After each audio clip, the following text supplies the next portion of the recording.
Hello বন্ধুরা, ফিরে এলাম নতুন ড্রামার এক্সপ্লেনেশন ভিডিও নিয়ে। ড্রামার নাম মিস্টার প্ল্যাংটন। আমার ভিডিও ভালো লাগলে চ্যানেলটিকে সাবস্ক্রাইব করে লাইক কমেন্ট শেয়ার করে দিও। গল্পের শুরুটাই হয় আমরা এখানে গল্পের হিরো হেইজোকে দেখতে পাই, যে এখানে মৃত অবস্থায় শুয়ে রয়েছে, আর তার চারপাশে তার ভালোবাসার মানুষ ছুটতে ছুটতে আসছে তাকে বাঁচাবার জন্য। গল্পের শেষ থেকে চলে যাই আমরা ফ্ল্যাশব্যাকের ঘটনায়, কি হয়েছিল তার জীবনে। সেখানে দেখি সে তার একজন বন্ধু হেল্পার যোগীর সাথে থাকতো। আর এখানে যে মেয়েটিকে দেখতে পাই তার নাম বংশুক বা জুরি। এই জুরি হচ্ছে হেইজোর ভালো ছোটবেলার বন্ধু। এখানে হেইজো বংশুককে দেখেই লুকাবার চেষ্টা করছে। যোগীকে তাই আগে থেকে বলে রাখে যে ও যেন আমাকে কোনোভাবে খুঁজে না পায়। যোগী তাই নানা কথায় ছলে বলে বংশুককে ওখান থেকে পাঠিয়ে দেয়। এরপর বংশুক ওখান থেকে যখন বেরিয়ে চলে যায়, তারপরে হেইজো বেরিয়ে আসে। হেইজোকে জিজ্ঞেস করে, ও তোমার কে হয়, তুমি ওকে দেখে এত ভয় পাও? তখন হেইজো বলে, ও ছোটবেলার বন্ধু বান্ধবী যাই বলো, আমার নুনা হয়। তারপরের সিনে আমরা এখানে যোগীকে দেখি। যোগী বলে যে তুমি কি করতে চাইছো? তখন হেইজো বলে, আমি কি করতে চাইছি জানি না, শুধু টাকা কামাতে চাই। তারপর বলে, একটা কাজের ডিল এসেছে, সেটা করতে হবে। যোগী বলে, একটা মানুষকে খুন করার মতন কাজ? কথাটা শুনে হেইজো বলে, টাকা কামানোর জন্য সবই করতে হয়। তার পরের সিনে আমরা একজন মহিলাকে দেখতে পাই। এখানে যোগী যখন টয়লেটে বসেছিল তখনই ওর ফোন বাজতে থাকে। আর ফোনগুলো এখানে অনেকগুলো সেলফোন এখানে হেইজোর সামনে সামলানো ছিল। বুঝতেই পারা যাচ্ছিল যে ওরা কোনো ইল্লিগাল কাজকর্ম করে।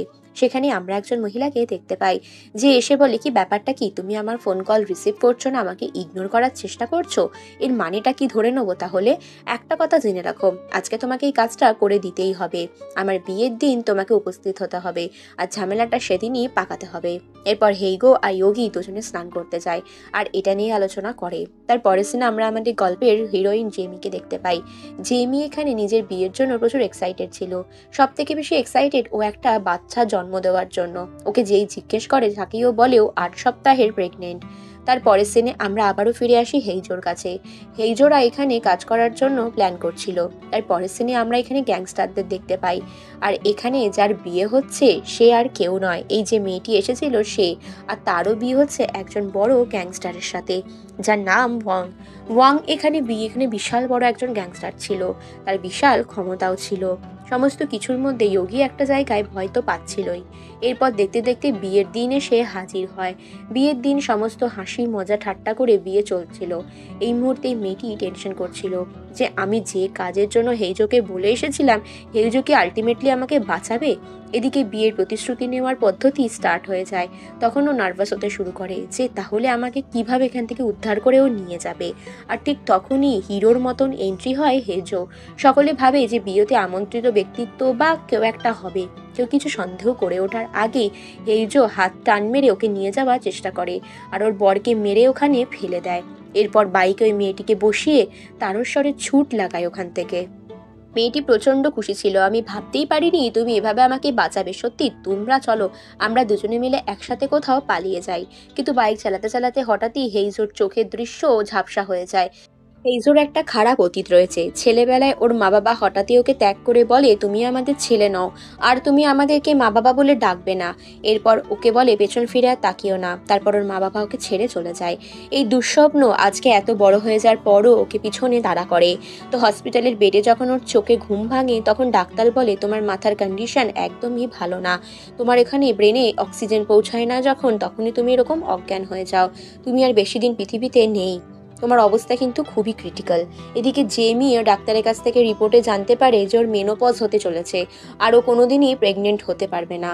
জেমি এই কথাটা মেনে নিতে পারে না। একদিকে হেইজো নিজের জীবনের ব্যাপারে কঠিন সত্যটা জানতে পারে, আরেকদিকে জেমিও জানতে পারে হেইজোর প্রথাগত বা ফ্যামিলি থেকে পাওয়া রোগ কিনা ও জানতো না। এদিকে জেমি বুঝতে পারে না কেন ওর সাথে এরকমটা হচ্ছে। হাজারো মা তাদের সন্তানদের মধ্যে নিজেকে এভাবে অসহায়ভাবে দেখে প্রচন্ড কান্নায় ভেঙে পড়ে। একই হাসপাতালে এখানে জেমি আর হেইজোর দেখা হয়, যেখানে জেমি একটা ফানেরালের প্রোগ্রামে গিয়ে হাউমাউ করে কাঁদতে থাকে, আর চিৎকার করে কাঁদতে কাঁদতে বলে, আমার সাথেই কেন এরকম হলো? আমি কি অন্যায় এমন করেছি যে কারণে আমাকে শাস্তি পেতে হচ্ছে? আমি একটা সন্তান চাই শুধুমাত্র। জেমি এখানে একটা ফ্যামিলি, একটা সন্তান, সুস্থ জীবন চায়। আর এখানে বৃষ্টি পড়ছিল। বৃষ্টির মধ্যে হেইজোর হাতে ছাতাটা ধরিয়ে দিয়ে চলে যায়। এরপরে ফ্ল্যাশব্যাকে কিছু ঘটনা দেখানো হয়, যেখানে দেখানো হয় হেইজো আর জেমি কোনো এককালে ওরা কাপল ছিল, আর নিজেদের মধ্যে মেলবন্ধন না ঘটার কারণে ওরা নিজেদের রিলেশন ভেঙে দেয়। এক প্রকার ফিয়ান্সি বলা যেতে পারে। তো হেইজো যে ওকে ছাতাটা নিয়েছিল জেমি সেটা জানতো না। এরপর হেইজো নিজের বাড়ি ফিরে আসে।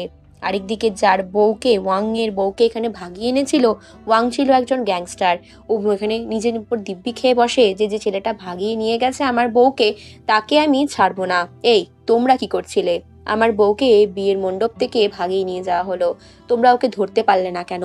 প্রত্যেকে এবার ঠিক করে হেইজোকে যেভাবেই হোক খুঁজে বের করবে, কারণ ও একজন নিজের বউকে প্রচন্ড ভালোবাসতো। তার পরের সিন আমরা এখানে শিফট করি হেজোর কাছে। হেজো এখানে ছোটবেলার বন্ধু বা নুনা যাকে বলতো বংশুক বা জুরির কাছে আসে। বংশুক বা জুরির সাথে ওর খুবই ক্লোজ রিলেশন, বন্ধু কাম দিদি, একজন ভালো গাইড। তার কাছে এসে নিজের জীবনের দুঃখের কিছু গল্প বলতে থাকে। তারপরেও বলে জেমির সাথে আমার দেখা হয়েছে। এরপর জেমির কথা ভাবতে ভাবতে ও চোখ বন্ধ করে শুয়ে পড়ে। তার পরের সিন আমরা এখানে ঘটনা দেখতে পাই একটা গ্রামের, যেখানে প্রচুর তোড়জোড় চলছে। আর এখানে অ্যাকচুয়ালি যেটা দেখানো হয়, যেখানে দেখানো হয় জেমি নাকি প্রেগনেন্ট।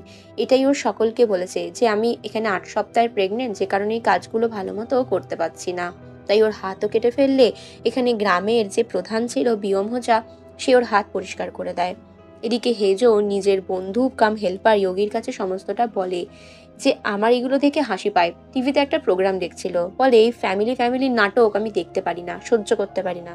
দাঁড়াও দাঁড়াও, আমার একটা কাজ মনে পড়ে গেল, আমি আসছি। এরপর যোগীকে কিছু না বলে গাড়ি নিয়ে বেরিয়ে পড়ে, কারণ হঠাৎ করেই জেমির কথা মনে পড়েছে। হ্যাঁ, জেমি এই গ্রামে থাকে, এদের সাথেই থাকে, এখানে একটা নিজের মতন করে পরিবারও খুঁজে বের করার চেষ্টা করেছে। হঠাৎ করে ফিল করে আমি কিভাবে সত্যিটা বলবো যে আমি কোনোদিন মা হতে পারবো না। এরপরই হঠাৎ করেও একটা দুঃস্বপ্ন দেখে, যেখানে দেখে বিয়ম হোজা জেনে গেছে যে ওর কোনো সন্তান হবে না, কিন্তু এটা একটা দুঃস্বপ্ন ছিল। এরপর জেমি ঘুম থেকে ভাঙতেই দেখে ওর কাছে একটা ফোন এসেছে। এরপর ও ব্যাগপত্র নিয়ে এখান থেকে পালিয়ে যাওয়ার প্ল্যান করে, ভাবে যে এখান থেকে কি আমি চলে যাব, কারণ পরের দিনই আমার বিয়ের এখানে অনুষ্ঠান হবে। আর এর পরের ঘটনা বর্তমান সময় দেখি, যেখানে সত্যিই দেখানো হয় যে ওদের বিয়ের অনুষ্ঠান অনুষ্ঠিত হচ্ছে। আজকে বিয়ের অনুষ্ঠানে একটা ঘটনা দেখানো হয়, দুটো যে মুরগিকে আনা হয়েছিল তাদের মধ্যে একটা মুরগি পালিয়ে যায়। এদিকে সব লোক ব্যস্ত হয়ে যায় মুরগিটাকে ধরতে, কারণ এটা ওদের রিচুয়ালের মধ্যে ছিল। আরেকদিকে জেমিকে দেখি ঘরের মধ্যে সাজগোজ করে অপেক্ষা করছে। যেখানে ওর হবু স্বামীর আসা কথা ছিল, সেখানে হেজো চলে আসে। আর হেজোকে দেখে ও অবাক হয়ে যায়। এদিকে ওর বর মানে হবু হাজবেন্ড ইয়ং হাসছিল। ইয়ং ঘরের ভেতর ঢোকার আগেই দরজা খুলতেই ও অবাক হয়ে যায়। হেইজোকে বলে তুমি কেন এসেছো, আমার জীবনটাকে আবারও তছনছ করছে, সবকিছু তো শেষ হয়ে গেছে। ঠিক তখনই ইয়ং ঘরে ঢোকে। ইয়ং ঘরে ঢুকে ওদেরকে দেখে অবাক হয়ে যায়। এদিকে হেজো চিন্তিত হয়ে পড়ে, ছেলেবেলার কথাগুলো ওর মনে পড়ে। এখানে ফ্ল্যাশব্যাকে দেখানো হয় যে ওর বাবা মা বাচ্চা নেওয়ার জন্য এতটাই উদ্গ্রীব ছিল যে ওরা এখানে স্পাম স্টোর করেছিল। তো হয় কি, স্পামটা অদল বদল হয়ে যায়। ছেলেবেলা থেকে বছর 6-7 অব্দি সবকিছু ঠিকঠাকই চলছিল, কিন্তু কোনো একটা ফ্যামিলির সাথে স্পাম অদল বদল হয়ে যাওয়ার কারণে ও নিজের ফ্যামিলি থেকে ছিটকে যায়। আর যে মা বাবা ওকে এককালে বুকে আগলে রেখে বড় করতে শুরু করেছিল, তারাও ওকে হট করে এখানে দূরে সরিয়ে দেয়। যে কারণে ছেলেবেলা থেকে এক প্রকার অনাথের মতন করে মানুষ হওয়া শুরু হয়। হেইজো আর জেমি দুজনেই অনাথ। এরপর হেইজো বহুবার ডাক্তারকে জিজ্ঞাসাবাদ করে যে আমার আসল বাবা কে, তুমি বলো, কারণ স্পাম তো তুমি এখানে স্টোর করেছিলে আর গন্ডগোল তুমিই ঘটিয়েছো, তাই তোমাকেই বলতে হবে আমার বাবা মাকে। কিন্তু ডাক্তার ওখান থেকে পালিয়ে যাওয়ার প্ল্যান করে, কিন্তু ওকে কোনোভাবেই জানাতে পারে না। এটা জানানো এক প্রকার অসম্ভব, কারণ বহু লোকের ওখানে স্পাম স্টোর করা হতো।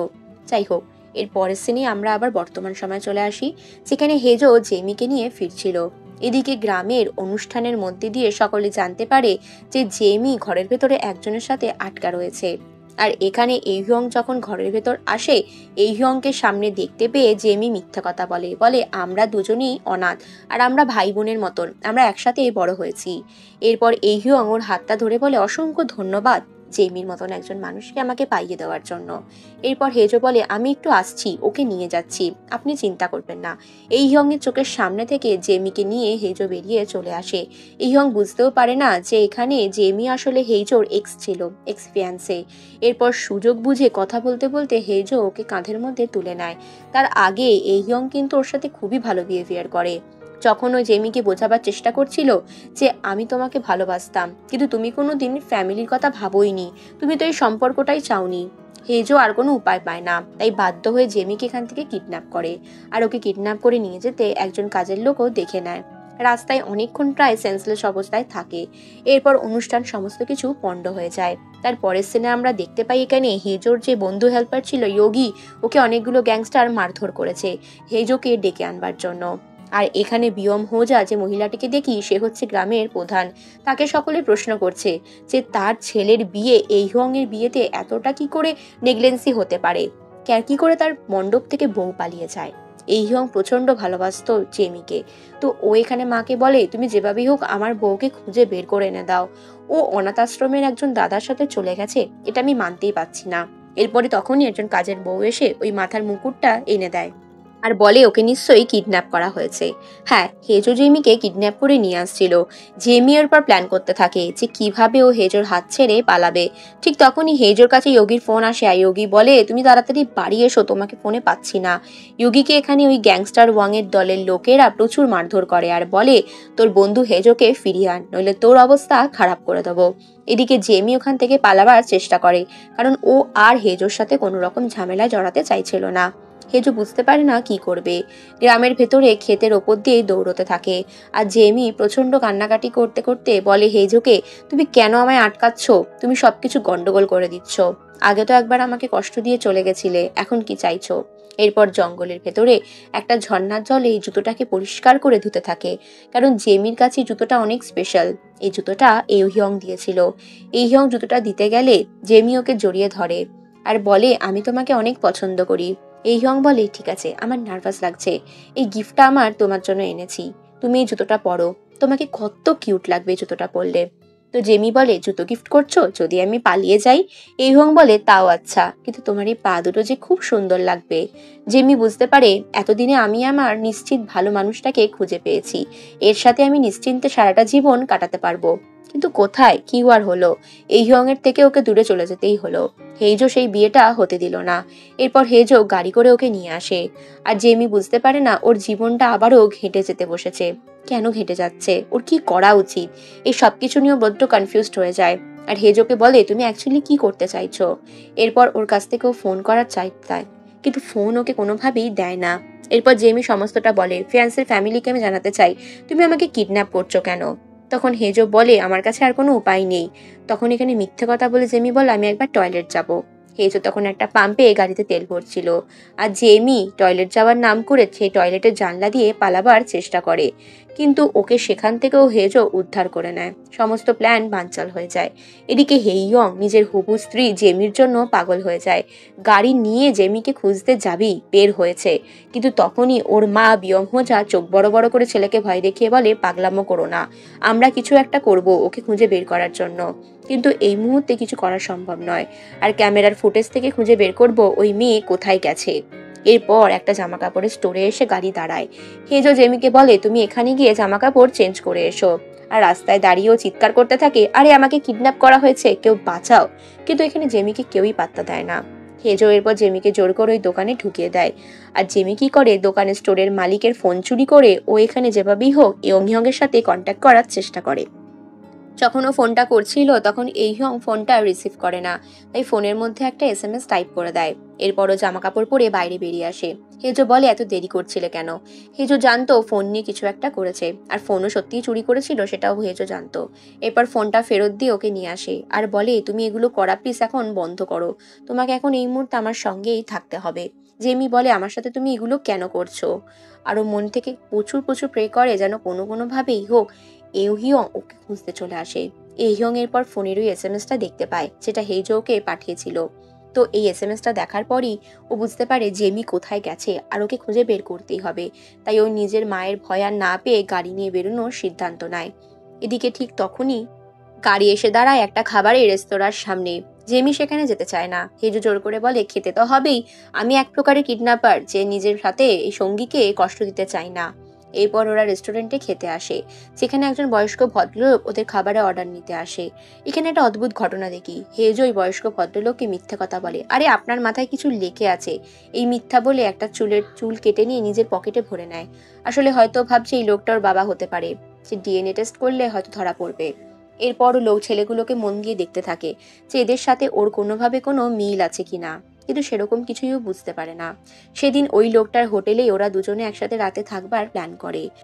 রাতে হেজো ঘুমিয়ে যাওয়ার পর জেমি পা টিপে টিপে ওখান থেকে পালিয়ে যাওয়ার চেষ্টা করে, কিন্তু ঘুমের ঘোরে হেজো বারবার বলতে থাকে, প্লিজ আমাকে ছেড়ে যেও না, আমার খুব কষ্ট হচ্ছে, যেও না প্লিজ।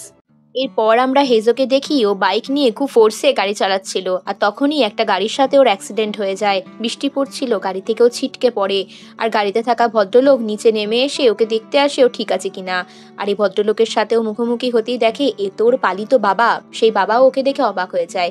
যাওয়ার আগে তাকে শুধু একটা কার্ড দিয়ে যায়, আর এখানে হেজো নিজের কার্ড দেয়। এও দেখে যে ওর পালিত বাবা মার আবারও একটা সন্তান হয়েছে, আর ওরা সকলে খুবই আনন্দের সুখে আছে। এটা দেখার পর হেজোর সত্যি খুবই খারাপ লাগে, নিজেকে অনেক একা মনে হয়। মন থেকে বলে আমাকে এভাবে ছেড়ে যেও না। ঘুমের ঘোরে এটাইও বলতে থাকে, প্লিজ আমায় ছেড়ে যেও না। ঘুম ভাঙতেইও দেখে জেমি ওর হাতটা চেপে ধরেছে, তাই জেমিরও ক্লোজ চলে আসে। আর জেমি ওকে ধাক্কা মেরে সরিয়ে দে, বলে এসব আমার সাথে করবার একদম চেষ্টা করবে না। হেইজো এক প্রকার নার্ভাস হয়ে যায়, তাই বাইরে গিয়ে চোখ মুখ ধুয়ে আসে। এরপর ও একজন ডিলারের সাথে কথাবার্তা বলে, আর সেখান থেকে কিছু টাকা পয়সাও পায়। তার পরের সিনে আমরা দেখি এখানে আবারও হেইজোকে। হেইজো এখানে ডাক্তারের কাছ থেকে যে ফাইলটা নিয়েছিল, তার মধ্যে 5জন মানুষের কাছ থেকে এখানে খবর পেয়েছে যে 5জন মানুষের মধ্যে কেউ একজন ওর বাবা হবে, যারা সেই মুহূর্তে স্পাম ডোনেট করেছিল। এরপর সেই রেস্টুরেন্ট মালিকের বাড়িতে দেখতে থাকে তাদের ছেলে আর তাদের বউদের মধ্যে ঝামেলা চলছে। অ্যাকচুয়ালি ওই ভদ্রলোককে কেউই ভালোবাসে না, সকলেই নিজেদের স্বার্থে তাকে ব্যবহার করছে। দূর থেকে সমস্ত ঘটনা দেখতে থাকে আর মন খারাপ করে। আরেকদিকে জেমি পালাবার চেষ্টা করে। এরপর ও রুমে এসে জেমিকে বলে এসব করার কোনো মানেই হয় না, বলে ওর দিকে তাকিয়ে হাসতে থাকে আর বলে তুমি জানো না ভালোবাসা কি জিনিস? তোমার কি এখন আমার ব্যাপারে কিছুই মনে হয় না? জেমি বলে ওসব আমি ভাবতেও চাই না, যে যার জীবনে এগিয়ে গেছি, আমার ঘুম পাচ্ছে, ঘুমোতে দাও। এরপর ও পাশ ফিরে শুয়ে পড়ে, আর হেজো টিভি চালিয়ে টিভি দেখতে থাকে। টিভিতেও কার্টুন দেখে আর নিজের মনে হাসতে থাকে। ওকে ভাবে হাসতে থেকে জেমি পুরনো কথা মনে পড়ে যায়। সেই অ্যাক্সিডেন্টের দিনই জেমির সাথে ওর প্রথম দেখা, হাত দিয়ে ঝরঝর করে রক্ত পড়ছে। জেমি নিজের রুমালটা ওর হাতে বেঁধে দিয়েছিল, আর এই রুমাল থেকেই ওদের সম্পর্কে সূত্রপাত। ও যে স্কুলে সেই মুহূর্তে চাকরি করতো, সেখানে গিয়ে হেজো এই রুমাল ফেরত দিয়ে আসে আর ওকে থ্যাংক ইউ বলে। এরপরই ওদের ডেটিং করা শুরু হয়। ওরা দুজনেই সিঙ্গেল ছিল, তাই স্বাভাবিকভাবে একটা ছেলে আর মেয়ের মধ্যে যেভাবে প্রেম হয়, ঠিক সেইভাবে ওদের সম্পর্কটা এগোয়। এখানে দুজনে পরিচয় পর্ব সমস্ত কিছু এক ঝলকে জেমির মনে পড়ে যায়। এদিকে আরেকটা সিনে দেখি আমরা বিয়ম হোজাকে। বিয়ম হোজা যেহেতু রাজপরিবার থেকে ছিল, তাই সমস্ত ট্র্যাডিশনকে মেনে চলার চেষ্টা করত।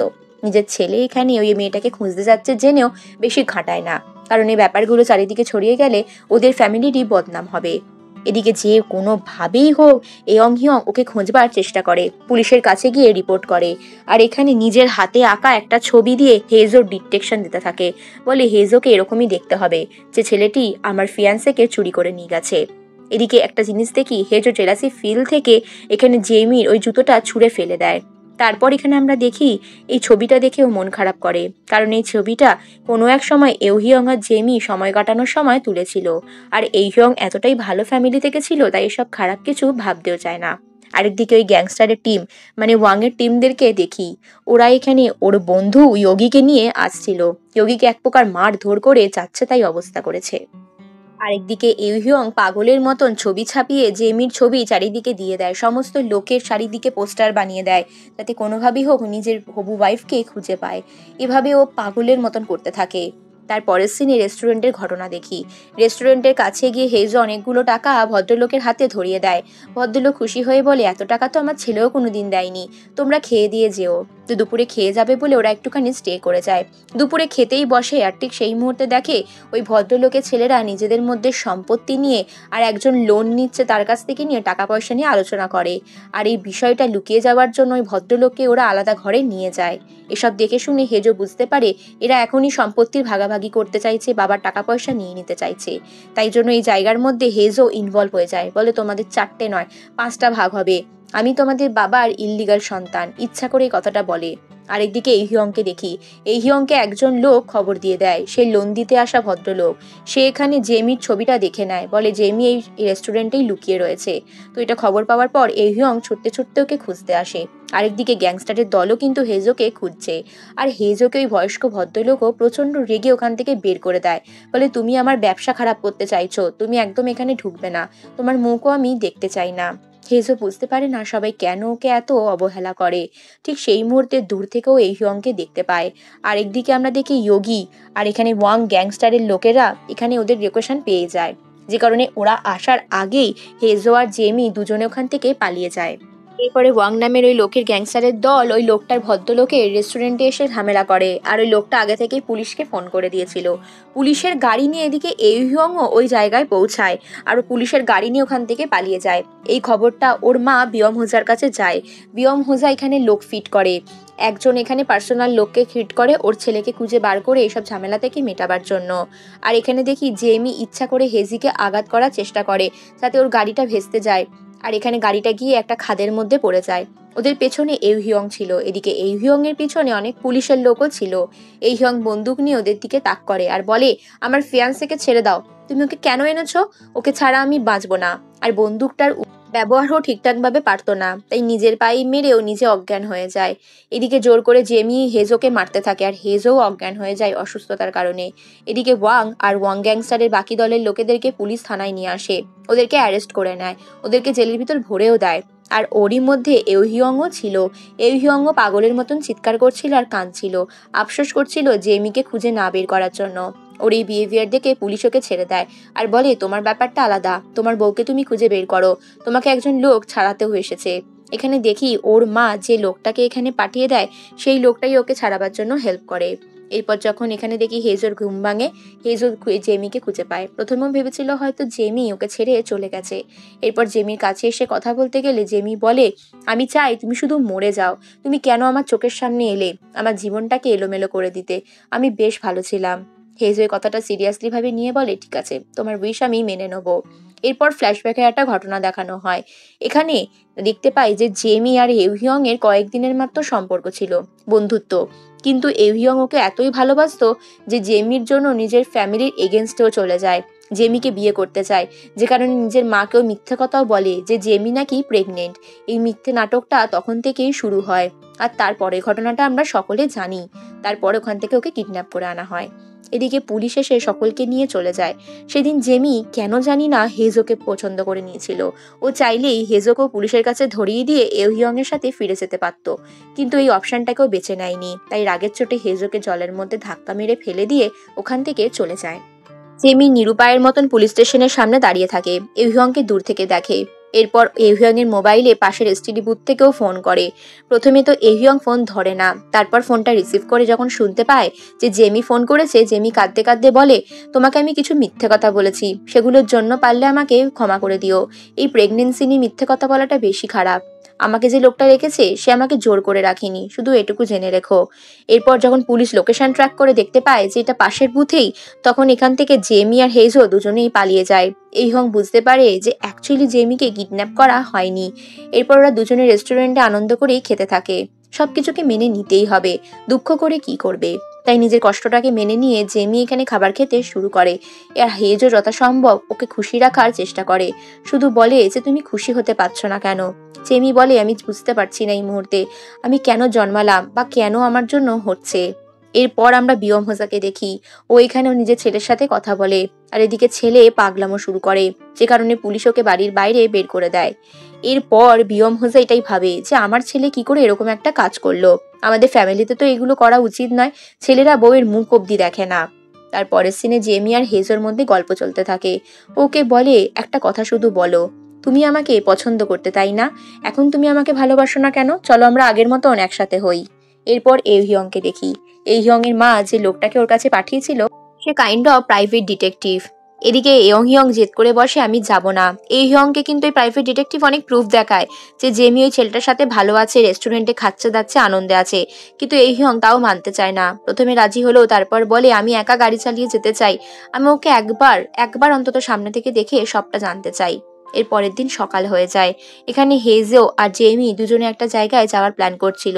ওরা স্টেশনে চলে আসে, আর ওখান থেকে ভুসানের ট্রেন ধরে ওরা চলে যাওয়ার প্ল্যান করে। ট্রেনের মধ্যে বহু ফ্যামিলিকে ওরা দেখতে পায়, যেখানে ওদের নিজেদের ফিউচারকে খুঁজে নেয়, যে ফিউচারে কাশ আমরাও এভাবে খুশি হতাম। নিজেদের বাবা মা কেউ তো অতীতে চলে যায়, কেউ ভবিষ্যতে ভাবে আমারও কাশ সন্তান হতো। জেমি আর হেজো এভাবেই আফসোস করতে থাকে একে অপরের দিকে। এদিকে হঠাৎই হেজোর শরীর খারাপ করতে শুরু করে। বাথরুমে গিয়ে ওষুধটা খেয়ে কোনো রকমে বেরিয়ে আসে, আর বেরোনোর সময় জেমির সাথেও কথা বলে। জেমি বুঝতে পারে হেজো কিছু একটা লোকাচ্ছে, কারণ ওয়াশরুমে ও ওই ওষুধটা দেখেছিল। এদিকে সিসিটিভি ফুটেজে প্রাইভেট ডিটেকটিভ এটা দেখে নেয় যে ওরা দুজনে ভুসান গেছে, তাই এহিয়ংকে বলে আমাদের ভুসান যেতে হবে। এদিকে দেখি হেজো আর জেমি ভুসানে গিয়ে এই সমস্ত টাকা ব্যাংক থেকে ক্যাশ করে নেয়। এরপর নিজেদের ফোনগুলোকে বন্ধ করে দিয়ে নতুন একটা ফোন কিনে নেয়। আর তারপর ওরা প্রচুর শপিং করতে থাকে, খাওয়া দাওয়া জামা কাপড় কেনা, নিজেদের মতন করে চলতে থাকে। হেজো সেই সেম প্রবলেম, ওর মাথার টিউমারের মতন কোনো খাবার দেখলে খেতে পারে না। এরপর ও বংশুককে বা জুরিকে ফোন করে সমস্ত কিছু বলে। আমার সাথে একটা কান্ট্রি সাইডের মতন একটা মেয়ে আছে, মেয়েটা খুবই ভালো, আসল লেখানোর সাথে যে কি রিলেশন সবটা খুলে বলে না। এরপর এখানে জেমিকে জিজ্ঞেস করে, সে বলো তুমি কি বলছো। কিন্তু তার পরের সিনে আমরা এখানে চলে যাই যোগীর কাছে। যোগীকে রেল স্টেশনে বেঁধে রেখে দেয় ওয়াং, আর বলে তোমার বন্ধুকে আসতে বলো, নইলে তোমাকে এখানে মরতে হবে। আর ঠিক তখন একটা ট্রেন আনে। তখনই যোগী দেখতে পায় যে আমি হয়তো মরেই যাব, তাই ভয়ে প্যান্টে টয়লেট করে ফেলে। এর মধ্যে জেমি আর হেজোর একটু আধটু কথা হয়, কিন্তু ওরা দুজনেই একটা জায়গায় যাচ্ছে। এখানে জেমিকে কিছুটা হলেও হেজো খুলে বলে যে আমি আমার বায়োলজিক্যাল ফাদারকে খুঁজছি। এরপর ওরা একটা গ্রাম্য জায়গায় চলে যায়। সেখানে একজন ভদ্রলোকের সাথে ওদের দেখা হয়। ভদ্রলোক জঙ্গলে শিকার টিকার করতো আর এসম্ভাবেই সংসার চালাতো। লোকটা এখানে যেভাবেই হোক হেজোকে দেখে একটু হলেও খুশি হয়। এরপর হেজো যে ঘরের ভেতর যায় সেখানে গিয়ে দেখে লোকটা নাচ গান ভালোবাসতো। আর জেমিও যেহেতু নাচ গান ভালোবাসতো, তাই দুজনেই এখানে আনন্দ করতে শুরু করে দেয়। এরপর চা কফি খেতে খেতে দুজনকে ওদেরকে রিকোয়েস্ট করে তোমরা এখানে আজকের রাতটা থেকে যেতেই পারো। এরপর সেই ভদ্রলোককে ওরা সবটা খুলে বলে। এরই পর আমরা এহিয়ং আর ওর প্রাইভেট ডিটেকটিভ জন্নাকে দেখতে পাই। ওরা দুজনে এখানে গল্প করে বলতে থাকে আমরা কেন না পার্টনার বা বন্ধু হয়ে যাই, চলো না আমরা দুজনে মিলে ওদেরকে খুঁজে বের করি। এখানে প্রাইভেট ডিটেকটিভ জন্নার আর কোনো উপায় ছিল না এই কাজটা করা ছাড়া, তাই ওরা খুঁজতে বের হয়।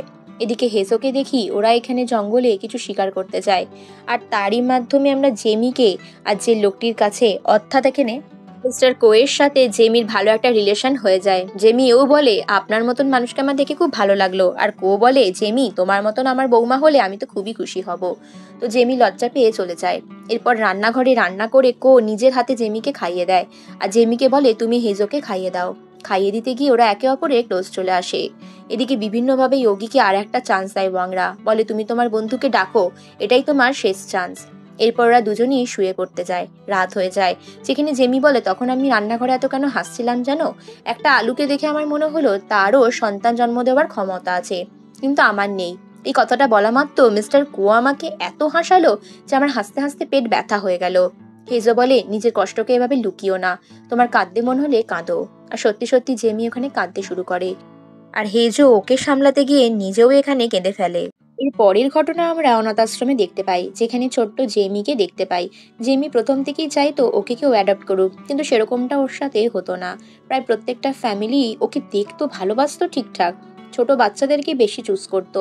এমনকি ও বাচ্চাদের চুপ করানোতেও অনেক দক্ষ ছিল, তা সত্ত্বেও সকলে ওর ওপর হাসতো। এভাবেই ও একাকী হয়ে যায়। যখন ওর হেজোর সাথে ব্রেকআপ হয়, হেজো ওকে বলে তুমি কোনোদিনই তোমার ফ্যামিলি পাবে না। সেই কথাটা আজকে ভেবে জেমো চোখের জল ফেলতে থাকে। আর হেজোকে বলে তুমি যেটা বলেছিলে সেদিন সেটা আজকে মিলে গেল, তুমি এখন খুশি তো। হেজো মজা করে বলে আরে তোমার জন্য কি তাহলে আমি এখন দুঃখের লড়ি গাইবো, চলো তাহলে তাই করি। এরপর ও একটা গান করতে শুরু করে, আর জেমি বলে আমি কিন্তু সত্যি অনেক সিরিয়াস। এরপর হেজোর দিকে তাকিয়ে সুন্দর একটা গান গাইতে শুরু করে, আর জেমি মুখটা ঘুরিয়ে কাঁদতে লাগে। তারপরে আবারও আমরা দেখতে পাই এহিয়ংকে। এহিয়ং একটা রুমে যায়। সেই রুমটা অ্যাকচুয়ালি কাপলদের জন্য ছিল। সেখানে গিয়ে প্রাইভেট ডিটেকটিভ জন্না দেয়ালটা ভেঙে ফেলে আর ওদেরকে চুপ করানোর চেষ্টা করে। এদিকে গ্যাংস্টার ওয়াংয়ের দলবল আসছে, সঙ্গে ওদের সাথে যোগী রয়েছে। যোগীকে বিভিন্নভাবে বলতে থাকে তোমার ফোনে কে ফোন করছে, ফোনটা ধরো আর ফোন সবসময় অন রাখো। এরপর হঠাৎই মাঝরাতে হেজোর ঘুম ভেঙে যায়, কারণ ও নিজের ওষুধের শিশিটা খুঁজছিল, আর সেটা মিস্টার কো ওকে এগিয়ে দেয়। এরপর মিস্টার কো বলে চলো আমরা মাছের বাজারে যাই, একটু বেরিয়ে আসি। আর হেজো মিস্টার কো এর সাথে মাছের বাজারে চলে যায়। এরপর মিস্টার কোর হাত ধরে এমনভাবে নিয়ে যায়, এতটাই ভালোবেসে ওকে মাছ ভাজা খাইয়ে দেয় যে ও খানিকটা অবাক হয়ে যায়, আর ছেলেবেলার ওর বাবার কথা মনে পড়ে যায়। এদিকে জেমির যখন মাঝরাতে ঘুম ভাঙে, ও ভাবে হেজো হয়তো চলে গেছে, কিন্তু হেজোর ব্যাগপত্র দেখে ভাবে আছে সবটা। কিন্তু এরপর জেমি ভাবে আমি কি করব। এদিকে মিস্টার কো হেজোর জন্য ঝামেলা করে, মাছ বাজারে ওদের মধ্যে লড়াই লেগে যায়, বাকি মাছওয়ালারা ওদের সাথে ঝগড়া করতে লাগে। এরপর মিস্টার কো নিজের হাতে রান্না করে হেজোকে খাইয়ে দেয়। এই দৃশ্যগুলো দেখে কিন্তু হেজো প্রচন্ড ইমোশনাল হয়ে যায়, ওর পিঠে হাত বোলাতে থাকে, আর হেজোর চোখে কোনায় জল চলে আসে। এরপর ওরা ড্রিঙ্ক করতে থাকে। এদিকে জেমি সুযোগ বুঝে ঘর থেকে বেরিয়ে জঙ্গলের পথ দিয়ে পালাবার চেষ্টা করে, আর ওখানে হোঁচট খেয়ে পড়ে গিয়ে ওর গাল কেটে যায়। আর আকাশের দিকে তাকিয়ে ভাবে আমি যাবোটা কোথায়। এই পরের সিনে মিস্টার কো যখন হেজোকে বেশি ইমোশনাল করতে যায়, হেজি বলে এসব ফালতু কথা ছাড়ো, তুমি আমার কাছে টোটালি একজন স্ট্রেঞ্জার মানুষ, তোমার ছেলের মতন আমি হতে পারবো না। মিস্টার কো বলে আমি তোমাকে কয়েকদিনের জন্য তো ছেলে ভাবতেই পারি, তাই নয় কি? তুমি কয়েকদিন আমাদের এখানে থেকে যাও না। হেজো বলে চুপ করো, আমি আসছি। এর পরের সিনে গ্যাংস্টার ওয়াংকে যে কোনোভাবেই হোক ইয়োগি মালিশ টালিশ করে চুপ করিয়ে রাখে। আর ইয়োগির সাথে এখানে এউহিয়ং এর কথা হয়।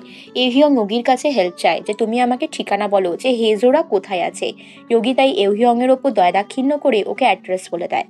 আর ইয়োগি এও জানতে পারে জেমি হচ্ছে এউহিয়ং এর হবু স্ত্রী, যার সাথে বিয়ে হওয়ার কথা ছিল, তাকে নিয়েও পালিয়েছে। এরপর সকালবেলা হেজো ফিরে আসলে জেমিকে না দেখতে পেয়ে একটু চিন্তা করে। জেমি বলে যে তুমি কি ভাবলে আমি পালিয়ে গেছি? হেজো বলে যে না, সেটা ভাবিনি, তবে তোমার গাল কেটে গেছে, তোমাকে এসো আমি মলম লাগিয়ে দিই। তখনও বলে তুমি অত্যন্ত সেলফিশ, তোমার সাথে কেন আমি এখানে আছি জানি না, আমি হয়তো সব থেকে বড় ইডিয়েট, আমি তোমাকে আটকাতেও চাই না, তুমি যা খুশি তাই করো। পরের দিন সকালবেলা এউহিয়ংকে ঘুমন্ত অবস্থায় ওয়াশরুম থেকে তুলে এনে ডিটেকটিভ জন্না শুইয়ে দেয়। তারপরে ওয়াং এর দলবল ইয়োগিকে বলে বলে তুমি ওকে খুঁজে বের করো, আর ওর পায়ের মধ্যে ছুরি ঢুকিয়ে দেয়। বলে কোনো রকম চালাকি করার চেষ্টা করো না, তুমি তোমার বন্ধুর সঠিক নির্দেশিকায় ঠিকঠাক ডিরেকশনে আমাদেরকে নিয়ে চলো। পরের দিন সকাল হয়ে যায়। হেজোকে এখানে তাড়াতাড়ি করে বলে মিস্টার কো যে আমি একটু বাজার যাচ্ছি, তোমরা নিজেদের মতন খাওয়া দাওয়া করে নিও, ফিরে এসে একসাথে খাওয়া দাওয়া হবে। এরপর এউহিয়ং যে কোনোভাবেই হোক ইয়োগির বলা কথা মতন অ্যাড্রেসগুলো লেখার চেষ্টা করে, আর ওকে বলে তুমি আমাকে লাইভ লোকেশনের একটা ছবি পাঠাও, যে কারণে ওরা দেখা করবে প্ল্যান করে। এদিকে জেমি যখন ঘুমোচ্ছিল তখন হেজো ওকে ভালোবেসে ওর গালে টালে মলম লাগিয়ে দেয়, যেটাতে ওর মনে মনে ইমোশনাল হয়ে পড়ে। এরপর যেভাবেই হোক এউহিয়ং আর ইয়োগি দুজনে দেখা করে, আর ওরা ছবিটা ট্রান্সফার করে। ওরা ছবিটা এই কারণেই ট্রান্সফার করে কারণ ও এখানে এইভাবেই হেজোর ঠিকানা বের করবে। এরপর হঠাৎই ওয়াং দলের লোকেদের সাথে এউহিয়ং এর দেখা হয়। ওরা ওকে দেখে চিনতে পারে, আরে জেলে তুমি আমাদের সঙ্গেই ছিলে না। এরপর এউহিয়ং কোনো ক্রমে ওখান থেকে বাঁচে জন্নার সাথে পালিয়ে যায়। এদিকে হঠাৎই আমরা দেখতে পাই হেজোকে স্বপ্নে দেখছে। হেজো দেখে জেমি প্রেগনেন্ট আর মিস্টার কো ওর বাবার জায়গায়। এদিকে হঠাৎই জঙ্গলের মধ্যে এখানে জেমির সাথে দেখা হয়ে যায় মিস্টার ওয়াং এর দলের লোকেদের। আর ওরা বুঝতে পারে যে এরা এখানেই আছে, আর এই মেয়েটি হচ্ছে সেই মেয়ে, মানে এউহিয়ং এর হারিয়ে যাওয়া বউ। এরপর যে কোনোভাবেই হোক জেমি ওখান থেকে পালিয়ে আসে। এদিকে স্বপ্ন দেখতে দেখতে তো হেজো ভাবে যে ওকে ছেড়ে হয়তো জেমি চলে যাচ্ছে। এরপর ওয়াংয়ের দলের লোকদলের সাথে এউহিয়ং এর একটা ধস্তাধস্তি শুরু হয়। ওরা বলে তুমি যেতেই পারো না, আগে আমি দেখব ওরা কোথায় রয়েছে। এই কারণে ও ছুটে এসে ওয়াংকে বলে তোমাকে আমি হিপনোটাইজ করে দেবো, আর তুমি এখানে প্যারালাইজ হয়ে যাবে, দেখবে আমি তোমাকে কি করব। আর এই বলে ওর কাছে এসে ওর ঠুটনির ওপরে একটা ছুঁচ ফুটিয়ে দেয়। ওর দলের লোকেরা ভাবে ও সত্যি সত্যিই হয়তো এখানে প্যারালাইজড হয়ে যাবে। এই সুযোগে জেমি আর হেজো বুঝতে পারে ওদেরকে ওরা খুঁজছে, তাই ও পালিয়ে যায়। কিন্তু একটা ঘটনা ঘটে, সেটা হচ্ছে মিস্টার কো ওদের টাকা পয়সা সব নিয়ে পালিয়ে যায়। এবার হেজোর সব টাকা পয়সা ওই ব্যাগেই ছিল, তাই ও মিস্টার কো এর ঠিকানা বার করে দেখে যে কোথায় যেতে পারে। এর পরের সিনে সকলে মিলে জন্না আর সকলে জানায় যে ওরা দুজনে নেই, ওখান থেকে পালিয়ে গেছে। এরপর হেজো যে কোনোভাবেই হোক মিস্টার কোয়ের ঠিকানা খুঁজে বের করে, গিয়ে দেখে একদল লোক সেখানে জুয়া খেলছে, আর ওখান থেকে মিস্টার কোয়ের হাত মুচকে দেয়। বলে এটা করতে পারলেন কি করে? আমার বাবা নেই জেনেও, আমি অনাথ জেনেও, আমার বাবাকে খুঁজছি জেনেও ইমোশনালি ব্ল্যাকমেল করেছেন, আর কখনো এরকমটা করবেন না। আপনি শুধু টাকা পয়সার জন্য এসব করলেন কেন? মিস্টার কে বলে বিশ্বাস করো, আমি টাকা পয়সার জন্য এগুলো করতে চাইনি। এরপর প্রচন্ডভাবে হেজো রেগে যায় আর ওকে উদমভাবে মারতে থাকে। কিন্তু মিস্টার কো তারপরও ওকে বাজে কথা বলে। বলে তোমার মতন মানুষকে কে তোমার ছেলে হিসাবে মানবে, তুমি এটারই যোগ্য, তুমি একজন খারাপ লোক। কথাটা শুনে জেমি ওকে আটকাবার চেষ্টা করে আর মিস্টার কোকেও অনেক আঘাত করে। জেমি কিন্তু এই জায়গায় হেজোকে সামলায়, কারণ অনাথ হওয়া যে কতটা কষ্টের সেটা যে হয়েছে সেই একমাত্র জানে। এরপর দুজনে সমুদ্রের পাড়ে বসে মন খারাপ করে বসে থাকে। আর জেমি বলে আমি কিছুটা ভবিষ্যৎ প্রেডিক্ট করেছিলাম, তাই কিছু টাকা সরিয়ে রেখেছি, চিন্তা করো না। হিজো বলে তুমি তোমার পথে চলে যাও, তুমি কেন আমার পিছনে পড়ে রয়েছো? আর আমার মনে হয় তোমাকে আমার সাথে নিয়ে যাওয়ার কোনো দরকার নেই। কিন্তু জেমি ওখান থেকে একা যেতে আর রাজি হয় না। জেমি বলে আমি কোথায় যাব? আচ্ছা তুমি কি চাও? তুমি মরতে চাও? আমি তোমাকে বাঁচাতে চাই শুধুমাত্র। কথাটা শুনে হেজো আবারও ইমোশনাল হয়ে পড়ে, আর এখানে ও জেমিকে কিস করে নেয়। আর এবারে কিস করার ঘটনাটা নিজের চোখে এভিয়ং দাঁড়িয়ে দাঁড়িয়ে দেখে, আরো চোখ দিয়ে টপ টপ করে জল পড়তে থাকে। আর এভিয়ং এর চোখের সামনে জন্না হাতটা চেপে ধরে। এরপরে এখানে ইউহিয়ং মনে মনে ভাবে যে আমার সাথে বারবার এরকম হয়েছে। মা যতবারই ব্লাইন্ড ডেটে পাঠিয়েছে বিভিন্ন মেয়েদের সাথে, তাদেরকে দেখে আমি ভয়ে সিটকে গেছি। একমাত্র যতদিন না আমার জীবনে জেমি এসেছে। জেমি ওদের বাড়িতে একজন রাঁধুনি হিসাবে এসেছিল। নিজের কষ্টকে খুব সুন্দরভাবে লুকিয়ে রাখতো। নিজেকে কেউ অপমান করলেও কাউকে কাঁদতো না। তো ওকে আমি কাঁদতে দেখেছি। সেই কান্না থেকে আবার আনন্দে ফিরে আসতে দেখেছি। আমার নিজের জীবনের একটা নতুন স্বাদ আমি উপলব্ধি করেছি। এহিয়ং পুরনো কথাগুলি ভাবতে থাকে। তারপর ভাবে, আমি ছিলাম তো একটা ভিজে বেড়াল, কিন্তু আমার জীবনে জেমি আসার পর নিজেকে লায়ন ভেবেছি। এদিকে জন্নার সাথে বসে এসেও এই কথাগুলিও আলোচনা করতেছিল আগের দিন, যে আমি জানি না ও আমার জীবনে আসার পর আমার জীবন একেবারে বদলে গেছে। এরপর এহিয়ং আর অপেক্ষা না করে ছুটে ওদের সামনে যায় আর গিয়ে জেমিকে জড়িয়ে ধরে। জিমি চমকে ওঠে। জেমিকে বলে, তুমি ঠিক আছো? এতেই আমি খুশি। হেজো আর কোনো কথা না বাড়িয়ে ওদের দুজনকে একা ছেড়ে দিয়ে ও এগিয়ে যায়। আর ততক্ষণ গ্যাংস্টার ওয়াংরাও চলে এসেছিল। এরপর জেমি কিছু বলতে গেলেই বারবার করে এহিয়ং আটকে দেয়, বলে আমি কিছু শুনতে চাই না। তুমি আছো, চলো আমরা বাড়ি চলে যাই, এবার আমাদের যাওয়ার সময় হয়েছে। কিন্তু ব্যাপারটা অতটা সহজ ছিল না। এখানে ওয়াং এর দলের লোকজনেরা ওদেরকে তাড়া করে, যে কারণে হেইজো হাত ধরে টানতে টানতে জেমি আর এহিয়ংকে ওর সঙ্গে নিয়ে যায়। এরপর ওরা একটা বোটের ওপর উঠে পড়ে। আর ওদের যে প্রাইভেট ডিটেকটিভ ছিল জন্না, ওদেরকে বাঁচাবার চেষ্টা করে। নৌকার দড়ি কাটতে এখানে এহিয়ংই হেল্প করে। নৌকা হঠাৎ করে বোট থেকে ছেড়ে দেয়। আর তীর থেকে সরে যাওয়ার পরই এহিয়ং ভাবে ও কি আবারও জেমিকে হারিয়ে ফেলবে, যে কারণে কোনো কিছু না ভেবে জলের মধ্যে ঝাঁপ দেয়। এখানে জলের মধ্যে স্বপ্নে দেখতে পায় যে এখানে হেজো বউ হয়ে ওকে বাঁচাবার জন্য আসছে, আর তারপর ওকে কিস করছে। এই ঘটনাটা ভেবে ও পায়ের উপর কিস করতে থাকে। পরে যখন ওদের তিনজনেরই চোখ খুলে, তখন ওরা একটা তীরের ওপর ভেসে ভেসে এসেছে। আর সেখানে ঘটনায় দেখানো হয় হেজো, এহিয়ং আর জেমি তিনজনই এখানে রয়েছে। আশেপাশে আর কেউ নেই। এখানে যখন হেজো আর এহিয়ং এর আগে ঘুম ভাঙে, তখন ও জেমিকে নিয়ে এহিয়ং আলাদা জায়গায় কথা বলতে যায় আর ওকে সবটা জিজ্ঞেস করে। তখন বলে, তুমি ঠিক আছো, চলো আমি ফিরে যাই। কিন্তু জেমি ওকে অন্য কিছু বলতে চাইছিল। বলে যে আমার এখানে মেনোপজ হয়ে গেছে, আমি কোনোদিন তোমার সন্তানের মা হতে পারবো না। তুমি আমাকে ফলো করেছো, তুমি আমাকে ফলো করে খুঁজেছো, এতেই আমি ধন্য। কিন্তু ওর ভিজে জুতো জল দিয়ে ধুয়ে ওর পা পরিষ্কার করে পরিষ্কার জুতো পরিয়ে দেওয়া, সমস্ত কিছু ভালোবাসা যেটাকে ব্যক্ত করা বলে, সেটাই করে গেছে এভিয়ং। এভিয়ং ওকে মনে প্রাণে চাইতো, সেটাই ওকে বোঝাবার চেষ্টা করেছে। কোনো কিছু জানতে বা বুঝতে চাইনি। হঠাৎই হেইজো ওদের পিছনে এসে বলে, এসব রোম্যান্স পরে করবে, আগে একটা জিনিস জেনে নাও, আমরা একটা দ্বীপে আটকে গেছি। এখানে যতক্ষণ না কেউ আমাদের রেস্কিউ করছে, আমরা বাঁচবো না। এদিকে আমরা দেখি বিয়ম হোজা মানে রানিমার কাছে এসে বলে, তুমি ফ্যামিলির কাগজপত্র দেখো আর নিজে এটা ডিটেক্ট করো, ঈশ্বরের কাছে প্রার্থনা করো যেন তোমার ছেলে সুস্থ থাকে। আর বিয়ম হোজা দেখে যে এখানে এহিয়ং এর পরই আর কোনো সন্তান হওয়ার কোনো সম্ভাবনাই নেই, মানে এদের বংশ এখানেই নিবংশ হয়ে যাবে। তারপরই গ্যাংস্টার ওয়াং এর দলের লোকজনেরা ওইখানে চলে আসে। এখানে এসে যে ঝামেলাটা আগে এক্স্যাক্টলি হয়েছিল সেটা দেখানো হয়।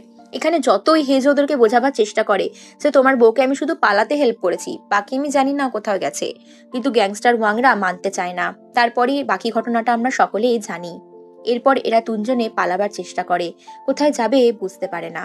এদিকে আমরা দেখি জন্নার পেটেও ছুরির দাগ লেগেছিল, ও নিজেই সেগুলোকে সারাবার ব্যবস্থা করে। আর এখানে যোগীকে বেধড়ক মার মেরেছিল ওয়াং।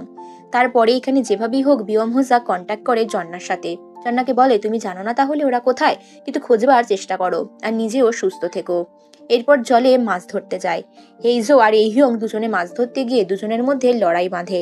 আরেকদিকে জেমি বুঝতে পারে না ওর কি করা উচিত। ওকে হেজোর জন্য হেজোর সাথে থেকে যাবে, নাকি ওর ভালোবাসা নতুন জীবনের দিকে এগিয়ে যাবে এহিয়ং এর হাত ধরে। এখানে মাছ ধরতে গিয়ে দেখি দুজনের মধ্যে এক প্রকার জেলাসি ফিল থেকে লড়াই হতে শুরু হয়। বিশেষত এটা এভিয়ং করতে চায়, কিন্তু হেজো এমনটা করে না, বলে এই পাগলামোগুলো করা বন্ধ করো। আর এখানে একে অপরকে মারধর কেন করতে চাইছো? নিজের জীবন শেষ করতে চাও তো করো। এরপর দুজনের মধ্যে ঝটাপটি লেগে যায়। ওখানে জেমি এসে ওদেরকে আটকায়। তারপর তিনজনে মিলে অক্টোপাস রোস্ট করে খেতে লাগে। খিদের জ্বালায় ওটাই ওদের কাছে অমৃত লাগে। কোনো রকমে একটু জল উদ্ধার করেছে। এরপর জেমি হঠাৎ করে হাসতে থাকে, আর ওকে দেখে এটা ফিল করে এভিয়ং যে জেমি কিন্তু সত্যি সত্যি হেজোর সাথে অনেক খুশি। ওরা একে অপরকে খুব ভালো বোঝে। এর মাঝে এভিয়ং এর পটি পেয়ে যায়, তাই জন্য হেজিকে হাত ধরে টানতে টানতে একটা জঙ্গলের ঝোপের আড়ালে চলে যায়। হেজো বলে, আমাকে এখানে কেন নিয়ে এলে? এভিয়ং বলে, জেলাসি ফিল থেকে বলতে পারো, আমি ওকে একা ছাড়তে চাইনি। কিন্তু এভিয়ং জানতো যে ও কখনো এরকমটা ভাবছে না। হেজোর হঠাৎ করে সেই মুহূর্তে শরীর খারাপ শুরু হয়, কারণ ও অনেকদিন ধরে ওষুধটা খায়নি আর ফুরিয়েও গেছে, আর এই জায়গায় কোথায় ওষুধ পাবে। তারপরে ও নিজের পুরনো মা বাবার কথা ভাবতে ভাবতে সেন্সলেস হয়ে যায়। এখানে এউহিয়ং এর পকেটে কিছু ছুঁচ ছিল। সেই ছুঁচগুলো দিয়ে হেজোর কিছু প্রাথমিক চিকিৎসাও করতে থাকে। হাত পা গুলো ফুটো করে রক্ত বের করে দেয়। এরপর ওকে অনেকভাবে জ্ঞান ফেরাবার চেষ্টা করে। ওকে ঠিক ওর নিজের পুরনো দিনের মতন চিকিৎসা চালাতে থাকে। এখানে কিন্তু একটা জিনিস দেখা যায়, এউহিয়ং সত্যিই ভালো মনের একজন মানুষ ছিল। এখানে নিজের শত্রু প্রতিপক্ষকেও ও হারাতে চায়নি। হেজোকে বলে, তুমি এটা করতে পারো না, তোমার কি হয়েছে বলো। হেজো তখন ওকে সত্যিটা বলে। তখন এখানে এউহিয়ং বলে, তুমি সত্যিটা কেন লুকিয়ে রেখেছো। হেজো বলে, এটাই বাস্তব, আমি আর 3 মাস মাত্র বাঁচবো। এদিকে বিয়ম হোজা ঈশ্বরের কাছে প্রার্থনা করছে যেন সবকিছু ঠিকঠাক হয়ে যায়। এরই মাঝে হঠাৎ করে জেমির সাথে ওদের দেখা হয়। জেমি এখানে হেজোর সাথে কথা বলছিল। হেজোকে বলে, তুমি আমার সঙ্গে চলো, তুমি কি তাহলে আসবে না। জেমি বলে, কখনোই নয়, তোমার জীবন আনসার্টেন, তুমি কোথায় যাবে কি করবে কি তুমি নিজেই জানো না। তারপর হঠাৎ করে জেমি ফিল করে যখন ওর জীবনে কিছুই ছিল না, কেউ ছিল না, তখন সবসময় হেজোর পাশে থেকেছে। সে জবে থেকেই হোক, অনাথ আশ্রমে স্কুলে পড়ানো থেকে শুরু করে ওর মেনোপজ হওয়া অবধি সমস্ত কিছু।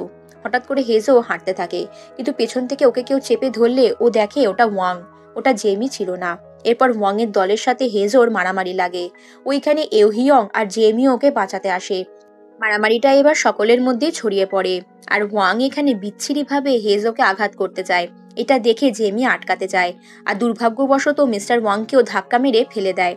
এখানে দেখি আমরা জেমি ছুরিটা পেটের ভিতর আর পার হয়ে গেছে। এটা দেখে এউহিয়ং আর হেজো অবাক হয়ে কাঁদতে লেগে যায়, কি হবে এবার। এরপর ফ্ল্যাশব্যাকের কিছু ঘটনায় দেখতে পাই জন্নার কাছে এখানে একজন গ্যাংস্টারদের সাথে মারামারি হয়, যেখানে ওর গার্লফ্রেন্ডের দিকে বন্দুক তাক করা হয়। আর দুর্ভাগ্যবশত জন্না যখন গার্লফ্রেন্ডের জন্য লড়াই করতে যায়, সেটা আর কেউ নয়, ওয়াংয়ের দলের লোকেরাই ছিল। ওর গার্লফ্রেন্ড সেখানে গুলি লেগে পড়ে যায়, আর ওর গার্লফ্রেন্ড বলে, আমাকে শেষবারের জন্য জড়িয়ে ধরো। তারপরে ফ্ল্যাশব্যাকে 5 বছর আগের ঘটনা দেখানো হয়, যেখানে হেজো আর জেমি দুজনে কাপেল হিসাবে একসাথে থাকতো। তো ওরা দুজনে একটা মিষ্টি কাপেলের মতন ছিল। এরপর জেমির যখন জ্ঞান ফেরে তখন আমরা বর্তমান সময়, ওর পেটে আঘাত লেগেছিল। ওকে অজ্ঞান হয়ে যেতে দেখে এখানে হেজো আর এউহিয়ং দুজনেই কান্নাকাটি করতে লাগে। জেমিকে এখানে অপারেশন থিয়েটারে অপারেশনের জন্য ঢুকানো হয়। হেজো পুরো শক্ত পাথরের মতো হয়ে যায়। যদিও বা এউহিয়ং ইমোশনাল হয়ে জেমির সাথেই অপারেশন থিয়েটার অব্দি যায়, কিন্তু হেজো এখানে একটা ঘরে নিজেকে বন্ধ করে নেয়। ও এখানে সোজা চলে যায় বংশুক বা জুরির কাছে। তারপরের সিনে আমরা এখানে দেখি এউহিয়ং এর মা আর জন্না যখন ওকে নিয়ে যাওয়ার জন্য এখানে হসপিটালে আসে, তখন ও হাসপাতালের মধ্যে সিন ক্রিয়েট করে, বলে, আমি জেমিকে সঙ্গে নিয়ে যাব আর ওর দেখভাল করব। এরপর শুরু হয় জেমির দেখভালের দেখা।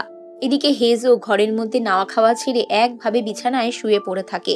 জেমি তখনও অবধি জ্ঞান ফেরেনি। এউহিয়ং ওকে গল্পের বই শোনায়, বিভিন্নভাবে কাটায়। এরপর সমুদ্রের ধারের একটা ঘটনা দেখানো হয়, যখন হেজো ওর একজোড়া জুতো পেয়েছিল, সেই জুতোটাকে যত্ন করে রেখেছিল জেমিকে পায়ে পরিয়ে দেবে বলে, কিন্তু জেমি অলরেডি এউহিয়ং এর জুতো পরেছিল, তাই এই জুতোটাকে নিজের বুকের কাছে জড়িয়ে ধরে রেখে দেয়। বংশুক বা জুরি ওটা টানতে চাইলেও ও দেয় না, আর তাই রাগের বশেও অনেকগুলো জুতোর গায়ের মধ্যে ফেলে দেয়। এদিকে আমরা দেখি যোগী চলে গেছে এখানে বুসানে। ওই গ্রামে গিয়ে এখানেও বিভিন্নভাবে চালাকি করার চেষ্টা করে। আর এখানে যখন ওই কাজের মহিলাটি ওকে জিজ্ঞেস করে, তুমি কিভাবে এউহিয়ংদের খুঁজে পেলে, তখন ওই মিথ্যা মিথ্যা করে বলে যে আমি ওদেরকে সিগন্যালটাই আর পাঠিয়েছিলাম আর ওর সাথে ফোনে কথা আদান প্রদান করেছিলাম। কিন্তু এখানে সবাই বুঝতে পারে যে যোগী এক প্রকার ঠকবাজ ছিল, ও এখানে পুরস্কারের লোভে এসেছিল। তারপরের সিনে জেমি এখানে চলে আসে। জেমিকে এই ভূষণে এই গ্রামেই নিয়ে আসা হয়। যোগীকে ওখান থেকে তাড়িয়ে দেওয়া হয়। যোগী এসে এখানে বংশুকের সাথে গল্প করে সমস্ত ঘটনাটা বলতে থাকে। আর তারপর হঠাৎ করে যোগী ফিল করে এখানে হেজো রয়েছে। এরপর এউহিয়ংকে এদিকে জেমি যে ঘরে ছিল সেখানে যাওয়ার আসা বন্ধ করে দেওয়া হয়, আর ওর জন্য কড়া নিরাপত্তা বাহিনী এখানে রেখে দেয়। ওর মা কোনোভাবেই জন্নার চোখ এড়িয়ে যেতে যাতে না পারে সেই ব্যবস্থা করে। এউহিয়ং অনেক চেষ্টা করে, অবশেষে কোনো ক্রমে লুকিয়ে বাড়ির কাজের মেয়ের কাপড়ের মধ্যে লুকিয়েও যাওয়ার চেষ্টা করে। আর গিয়ে ও এখানে জেমিকে একটা জল খাইয়ে দেয়, যেটা একটা মন্ত্রপুত জল ছিল। এরপর হেজোকে বংশুক বা জুরি বলে, ওঠো, তোমার জুতো আমি ফেলে দিচ্ছি, আর জুতোটা ইচ্ছা করে মিথ্যে মিথ্যে ফেলে দেওয়ার নাটক করে। ফ্ল্যাশব্যাকে দেখানো হয় যখন এখানে হেজো অনাথ হয়েছিল, তখন প্রথম ওকে আশ্রয় দেয় কিন্তু বংশুক। বংশুক এখানে ভালো মন্দ খাবার নিয়ে ওর চোখের সামনে থেকে ইচ্ছা করে ওকে লোভ দেখিয়ে নিজের বাড়িতে নিয়ে আসে, আর তারপর ছোট্ট ভাইয়ের মতন ওকে খাবার দান করত। দিনের পর দিন এখানে বংশুক খাবার দিতে দিতে একদিন হেজোকে অফার করে আর ফ্রিতে খাবার দেওয়া যাবে না, তোমাকে কাজ করতে হবে। এরপরও নিজের বাড়ি নিয়ে এসে ওকে কাজে লাগিয়ে দেয়। প্রথমে ওখানে বার অ্যাটেন্ডেন্ট বা দারোয়ানের কাজ করায়, তারপর বিভিন্নভাবে কাজ করতে করতে একটা সময় হেজিও ওর ব্যবসার এখানে পার্টনার হয়ে যায়। এরপর গাড়ির মধ্যে ওরা দুজনে উঠে পড়ে। ট্যাক্সি করে ওরা যাবে প্ল্যান করে ভুসানের ওই গ্রামে, যেখানে জেমি রয়েছে এই মুহূর্তে। এরপর জেমির সাথে কাটানো মুহূর্তগুলোর কথা ভাবে। যখন এই জুতোটা কিনেছিল, এই জুতোগুলো আসলে সেকেন্ড হ্যান্ড ছিল, আর এই কথাটাই বলেছিল জেমি যে এরাও ঠিক আমাদের মতন অবহেলিত, তাই এদেরকে আমি আশ্রয় নিতে চাই। এরপর জেমি ধীরে ধীরে জ্ঞান ফিরে আসে, সমুদ্রের ধারের কথাগুলো ভাবতে থাকে, আর বলতে বলতে বিয়ম হোজা মানে ওখানকার রানীমার মুখের কাছে উঠে পড়ে। এরপর মাথা নিচু করে ওনার কাছে ক্ষমা চেয়ে নেয়, বলে আমি এরকমটা করতে চাইনি। বিয়ম হোজা বলে সবই বুঝলাম, তুমি আমার ছেলের জীবন থেকে চলে যাও, এটাই তোমার কাছে আমার একমাত্র চাওয়া। এদিকে হেজো আসছে অনেক আশা নিয়ে, যে জুতোটা ফেরত দেবে আর ওর সাথে এক মুহূর্ত হলেও দেখা করবে। ইয়ং হোসা প্রতিদিনকার মতন সাংবাদিকদের ইন্টারভিউ দিতে ব্যস্ত ছিল, আর সেই মুহূর্তে ইউহিয়ং ওর ছেলে ছুটে ওর কাছে আসে। ও ভাবে যে জেমিকে বাড়ি থেকে হয়তো তাড়িয়ে দেওয়া হয়েছে। এটা নিয়ে বিয়ম হোসা মানে ওর মা প্রচুর রাগারাগি করে, বলে তুই এই ফ্যামিলির জন্য কি করতে চাইছিস, ওই মেয়েটি তোর যোগ্য নয়, এবার ওকে তুই ছেড়ে দে আর ওর চিন্তা ভাবনা থেকে বেরিয়ে আয়। এরপর ইউহিয়ং ক্ষমা চেয়ে নেয়, বলে হ্যাঁ আমি জানি আমি মিথ্যে বলেছি, ও প্রেগনেন্ট ছিল না, কিন্তু এরকমটা করো না। এরপর বংশুক বা জুরি দেখে যে হেজো বাথরুমে গেছে টয়লেট করতে, কিন্তু সেখানে গিয়ে ভালো মতো স্নান টান করে নিজেকে পরিষ্কার করে নেয়, কারণ ও ভাবে আমি জেমির সাথে দেখা করতে যাচ্ছি। এরপর হঠাৎ করেই ইউহিয়ং দেখতে পায় জেমিকে বাড়ি থেকে এখনো বের করেনি, ও এখনো ওখানেই রয়েছে। তো জেমি ওর সাথে গল্প করতে করতে বলে, তোমাকে একটা কথা বলি, তোমার সাথে আমার সম্পর্ক আর হওয়া সম্ভব নয়, আমাদেরকে এভাবেই এগোতে হবে। কারণ ও বিয়ম হোজা মানে ইউহিয়ং এর মায়ের কাছে এটাই প্রমিস করেছিল যে আমি ওর সাথে একবার দেখা করব। ওকে আপনি ছেলের মতন সম্মান দিন, ভালোবাসা দিন, ও আপনার একমাত্র ছেলে। এই কথাটা শোনার পর বিয়ম হোজা বলে যে দুদিনের মেয়ে আমাকেও শেখাচ্ছে, যেটা হয় আর কি গো। এরপর জেমি এখানে কথা মনে পড়ে যায়। হেজো যখন গ্রামের পথে ঢোকে তখন ওর সমস্ত স্মৃতিগুলো মনে পড়ে, যে কিভাবে ও প্রথম দিন জেমিকে এখান থেকে কিডন্যাপ করে এনেছিল। এহিয়ং সিগারেট ধরাতে চায়, আর ঠিক সেখানেই হেইজো এসে দেশলাই এগিয়ে দেয়। তারপর বলে আমি তোমার সাথে অনেকদিন পর দেখা করতে এলাম। দুজনে এখানে বসে বসে গল্প করতে থাকে। এহিয়ং বলে যে তুমি এখানে কি জন্য এসেছো। হেজো বলে শুধুই জুতোটা দিতে, এটা তুমি ওকে দিয়ে দিও। এহিয়ং ভালো মতন জানতো যে হেজোর সাথে জেমির সম্পর্ক কতটা গভীর। তারপরে বলে তুমি শুধু এটার মাত্রই, তুমি এসব করে কোনো কিছু বদলাতে পারবে না।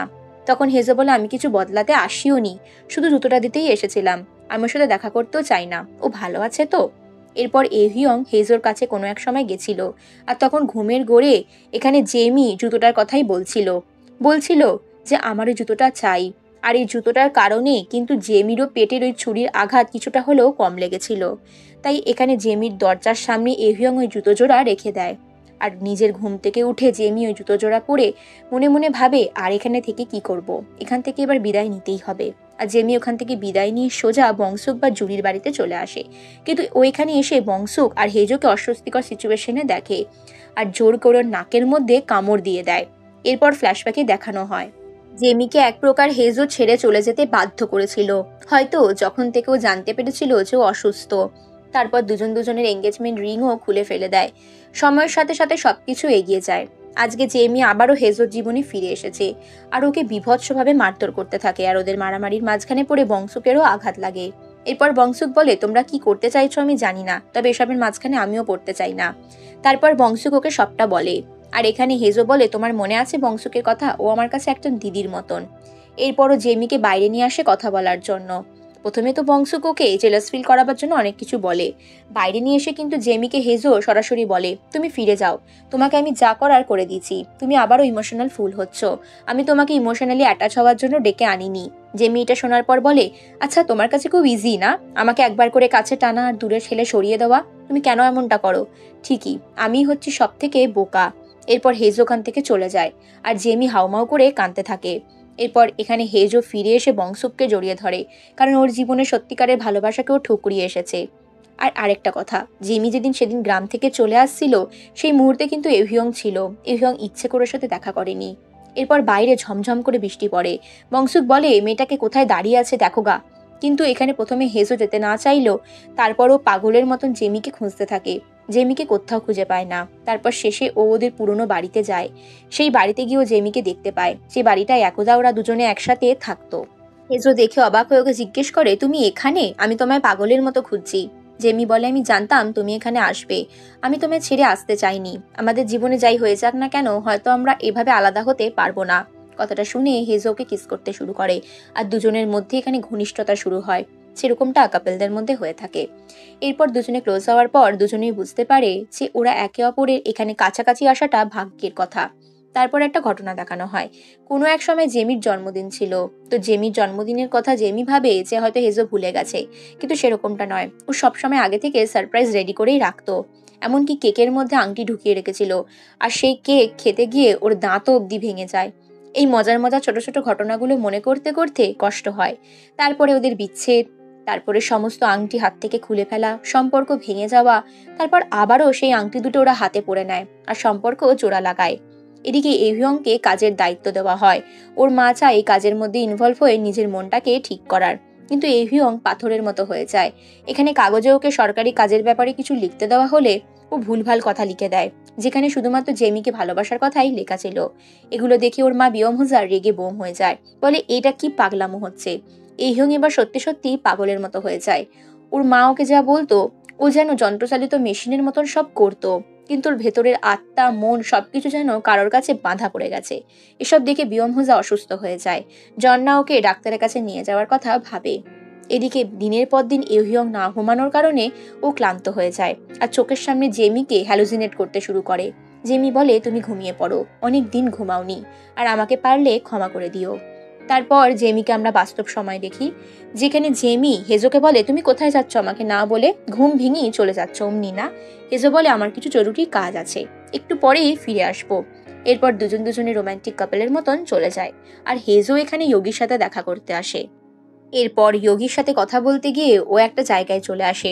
সেখানে একটা বাচ্চা মেয়েকে দেখতে পায়। এই বাচ্চা মেয়েটা বলে, আমি আমার দাদাকে খুঁজছি, আমার দাদা আমাকে খুব ভালোবাসে, আমি আমার দাদাকে খুঁজে বের করতে চাই। তখন এখানে হেজো জিজ্ঞেস করে, তুমি তোমার বাবা মার সাথে আসোনি কেন? তখন বাচ্চা মেয়েটি বলে, আমার বাবা মা এখানে দেখতে আসবে না, এইসব দেখতে পছন্দ করে না। আসলে আমি সি হর্স খুব পছন্দ করি, তাই এখানে দেখতে এসেছি। সি হর্সদের মধ্যেই একমাত্র যেখানে ছেলেরা জন্ম দেয়, সন্তান জন্ম দেয়। হয়তো আমার বাবা আমাকে জন্ম দিলে সেও আমাকে অনেক ভালোবাসতো, কিন্তু আমার বাবা খুব একটা ভালোবাসে না। এরপর বাচ্চা মেয়েটিকে হেজো হাত ধরে টানতে টানতে বাড়ি দিতে যায়। এদিকে আমরা দেখি জেমিকে বংশুক বলে, তোমাকেও আমার মতন সেজেগুজে কাজে ইনভলভ হতে হবে, চলো আমরা কাজে যাই। ঠিক যেই পোশাকে বংশুক প্রত্যেকদিন বাড়ি যেত, সেইভাবেই সেজেগুজে জেমিকে নিয়ে যায় ওদের পাওনা গন্ডা আদায় করার জন্য। এরপর বাস স্টপেসে হেজোকে দেখি।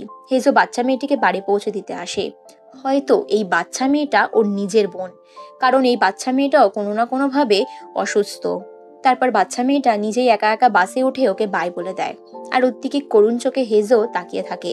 এরপর যোগী আসে। যোগী বলে, তোমাকে দেখে আমার অবাক লাগে। হেজো বলে, আমারও। তুমি কিরকম ভাবে লোককে ব্ল্যাকমেল করে টাকা চাইতে যাও, অবাক আমার এই জন্যই লাগে। এরপর দুজনের মধ্যে কথা বলতে থাকে। দুজনেই বলে যে স্পাম ডোনার একজন ভদ্রলোক আছে, যে প্রচুর প্রচুর টাকা ইনকাম করে, চলো আমরা ওদেরকে ধরি। এর পরের সিনে আমরা দেখি জেমি আর বংশুক দুজনে মিলে নিজেদের পাওনা গন্ডা আদায় করছে। এরই মাঝে হেজো কাজ করতে করতে কথা বলতে বলতে হঠাৎই খাবার খেতে খেতে হাতে কোনো জোর পায় না, আর চোখ মুখ চারিদিকে অন্ধকার দেখে পড়ে যায়। ও এখানে যোগীর কাছে কোনো কিছু স্বীকার করে না, শুধু বলে, আমাকে ট্যাক্সিতে তুলে দাও, বাড়ি চলে যেতে পারবো। যোগী ট্যাক্সিতে তুলে দেয়। ওর কাছে কিন্তু সমস্ত কিছু ঝাপসা লাগছিল, তা ও ট্যাক্সি ড্রাইভারকে বাড়ির ঠিকানা বলে বাড়ি চলে আসে। এরপর কোনো ক্রমে হাতড়ে হাতড়ে সিঁড়ি থেকে ও বাড়ির কাছে আসে, কিন্তু বাড়ির দরজার পাসওয়ার্ডও ভুলে গেছে, ওর মাথা কাজ করছে না। আর ঠিক সেই মুহূর্তে জেমি আর বংশুক আসে। জেমি আর বংশুককে এরকম পোশাকে দেখে প্রথমে খুব বাজেভাবে রিয়াক্ট করে বংশুককে বলে, তুমি আমাদের এই ধরনের বাজে কাজে জেমিকে কেন ইনভলভ করছো? আর এরকম চিৎকার চেঁচামেচির মধ্যে বংশুক কান্নাকাটি করে নাটক করতে থাকে। এরপর ঘরের ভিতর ঢুকে ও ক্ষমা চেয়ে নেয়, আর মজা করে ওদের সামনে বার ডান্সারের মতন ডান্স করে, আর এখানে ড্রিঙ্ক সার্ভ করে। তারপরে আমরা এহিয়ংকে দেখি। এহিয়ং এখানে সরকারি কাজগুলো করতে থাকে, যেরকম ভাবে একটা রাজা প্রথমবার আসন গ্রহণ করার আগে যে যে প্রসিডিওর গুলো চলতে থাকে, সেরকম আর কি। এরপর বংশুক, জেমি আর হেজো তিনজনে মিলে একটা প্ল্যান করে। বড়লোক কোনো এক বাবা আছে, তাকে ওরা ফাঁসাবে, আর তাই সেই কাজটা করতে গেলে ওরা প্রচুর প্রচুর টাকা পাবে, যে টাকা নিয়ে ওদের লাইফ সেট হয়ে যাবে। এদিকে ইউহিয়ংকে দেখি, ইউহিয়ং হঠাৎ করে ধুনো দেখাতে গিয়ে ওর মা সেখানে ঠাকুরকে প্রণাম করে। আর প্রণাম করতে করতে ওর এটাও খেয়াল থাকে না মাথার মধ্যে টুপির ভেতরে আগুন লেগে যায়, আর সকলে এখানে চমকে ওঠে। ও এখানে হঠাৎ করে চিঠি লেখে মাকে যে আমি আর থাকছি না, তোমার ছেলে আজকে চলে যাচ্ছে। চিঠিটা দেখে ওর মা কান্নায় ভেঙে পড়ে। এরপর আমরা সেই ভদ্রলোককে দেখতে পাই, যে ভদ্রলোককে দেখিয়ে যোগী প্ল্যান করেছিল। সেই ভদ্রলোককে ব্ল্যাকমেল করতে পারলে অনেক কিছু পাওয়া যাবে, কারণ এই ভদ্রলোক স্পাম ডোনেট করতো, যে কারণে আজকেও অনেক বড় লোক। এরপর হঠাৎ করে ওনার মাথার চুল ধরে টানে, আর ফলস চুল হওয়ার কারণে ওনার চুল খুলে যায়। কিন্তু ওই কাজটা জেমি করেছিল, আর হেজও অসুস্থ হয়ে মাটিতে অজ্ঞান হয়ে পড়ে গেছিল। এর পরের সিনেই যখন দেখা যায় যে রেস্টুরেন্টের ভিতরে এখানে কথা বলছে জেমি ও নিজের আন্টির সাথে।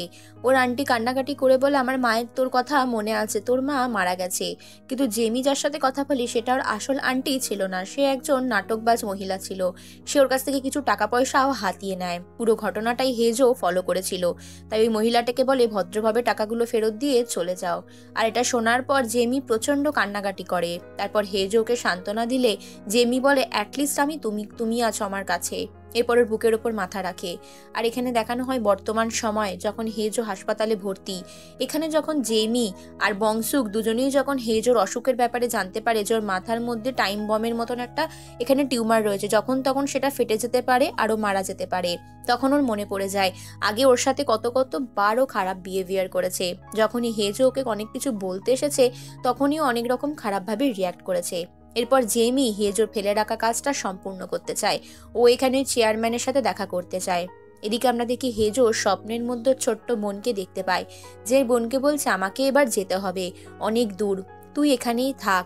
তখন ওর বোন বলে তুই কোথায় যাচ্ছিস? আর হঠাৎ করেই ঠিক সেই মুহূর্তে হেজোর হার্টবিট লাইন স্ট্রেট হয়ে যায়, আর সেটা দেখে বংশগুড়া কান্নাকাটি করতে থাকে। আরেকদিকে জেমি চেয়ারম্যানের কাছ থেকে থুতু সংগ্রহ করে, যাতে কোনোভাবে ডিএনএ টেস্ট করে এটা প্রুভ করতে পারে যে হেজোর আসল বাবা উনি। এরপর থুতুটা নিয়ে যখন ও হাসপাতালে আসে তখন বেডেও হেজোকে দেখতে পায় না, যে কারণে কাঁদতে কাঁদতে বংশুক আর এখানে যোগীর কাছে এসে বলে আমি ওর প্রতি অনেক অন্যায় করেছি, তবে আমি এখন থুতু সংগ্রহ করে এনে ওর হেল্পও করতে চাই। এটা শোনার পর বংশুক রেগে গিয়ে ওকে একটা থাপ্পড় মেরেছিল। সেই থাপ্পড়ের কথাটা আর মনে পড়ে যায়, কিন্তু ওকে ভেতরে ঢুকতে দেওয়া হয় না, কারণ এক প্রকার প্রতিশোধ নেওয়ার জন্য। এরপর ইউহিয়ং ওকে বারবার করে ফোন করে, কিন্তু এখানে জেমি ফোন তোলার মতন অবস্থায় ছিল না।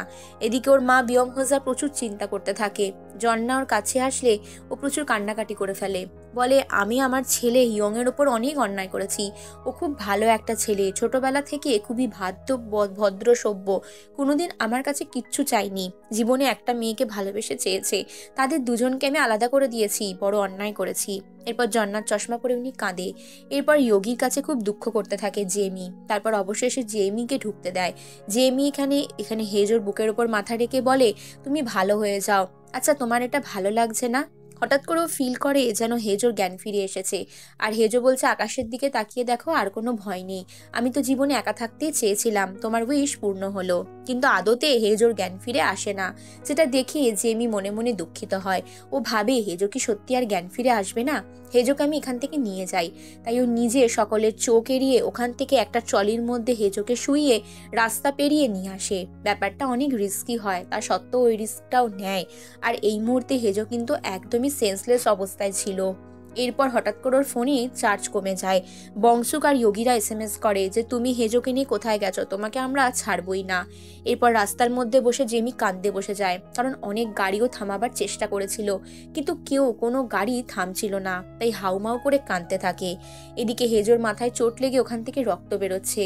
আর যখন হেজোর হঠাৎ করে জ্ঞান ফিরে আসে এরই মাধ্যমে, হেজো খানিকক্ষণের মধ্যে সুস্থ হয়ে যায়। এরপরও হেজোর হাত ধরে ব্রিজের ওপর দিয়ে হাঁটতে থাকে। হেজো এরপর যোগীর কাছে আসে। যোগী ওকে দেখে অবাক হয়ে যায়, যোগীর কাছ থেকে খাবার দাবার খায়। যোগীকে বলে তোমার গাড়ির চাবিটা দাও, আমি কয়েকদিনের জন্য দূরে যাব। যোগী দূরে গিয়ে ওকে জড়িয়ে ধরে বলে তুমি ফিরে আসবে তো? এই যাচ্ছ যেন এমন না হয় যে এটাই শেষ যাওয়া। এরপর হেজো বলে ওরকম কিছুই হবে না। এরপরও হাসতে হাসতে জেমিকে নিয়ে বেরিয়ে পড়ে। ওরা প্রচুর তার আগে শপিং করে, ওরা একটা অ্যাডভেঞ্চারে বেরোয়। এই অ্যাডভেঞ্চারটা ওদের জীবনের একটা খুব গুরুত্বপূর্ণ অ্যাডভেঞ্চার ছিল। এদিকে হেউইয়ং কান্নাকাটি করে পাগলের মতন হয়ে যায়, আর একটা ক্যাফেতে গিয়ে সমস্ত ছবিগুলো ডিলিট করিয়ে দেয় যেগুলো জেমির আর ওর ছিল। এরপর দুজনে গাড়ি ড্রাইভ করে। জেমি জেদ করে গাড়ি চালাতে চায়, কিন্তু হেজো প্রথমে দিতে চায় না। এরপর বলে চলো আমরা এখানে দাঁড়িয়ে একটু শপিং করি। আর ওরা একটা ব্র্যান্ডেড শপিং মলে এসে নিজেদের কিছু ডিজাইনার পোশাক আশাক কেনে। আর এরপর ওই জামা কাপড়গুলো পরে ছবি তুলতে আসে। জেমিকে এত খুশি দেখে হেজো আজকে ইমোশনাল হয়ে যায়, ওর চোখে জল চলে আসে। এটাই ভাবে যে এই মেয়েটাই সেই মেয়েটা। এরপর ওরা টেন্টের মধ্যে নিজেদের গাড়ির ওপরেই রাত কাটায়। খুব সুন্দর একটা রোমান্টিক ডেট টাইপের। ওরা এভাবেই অ্যাডভেঞ্চার করতে থাকে। হঠাৎ করে হেজো অসুস্থ হয়ে যাওয়ার নাটক করে, আর জেমি সেটা দেখে ভয় পেয়ে যায়। এদিকে এহিয়ং যেরকম লাইফস্টাইল হেজোরা লিড করতো সেরকম করার চেষ্টা করে।